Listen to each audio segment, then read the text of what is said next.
রাজাকেও পাখির সোনার পায়খানা করার কথাটা জানালো। রাজা খুব হয়রান হল আর সাথে সাথে খুব খুশিও হল। উনি বললেন, যাও, মন্ত্রীকে ডেকে নিয়ে এসো।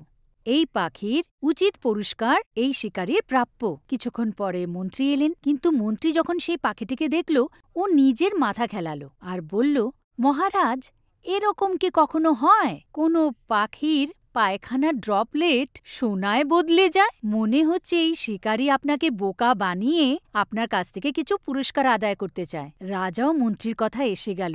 উনি বললেন, ওহ, এই মূর্খকে তো আমি এক্ষুনি শাস্তি দেব। ছেড়ে দাও এই পাখিটিকে, ওকে যেতে দাও, আর এই শিকারীকে জেলে ভরে দাও। রাজা ওই পাখিটিকে স্বাধীন ছেড়ে দিল, আর পাখি সেখান থেকে উড়ে গেল। উড়তে উড়তে ও দরজার কাছে পৌঁছল, আর সেখানে ও পায়খানা করে ফেলল। আর ওর পায়খানার ড্রপলেট নিচে পড়তেই সোনায় বদলে গেল।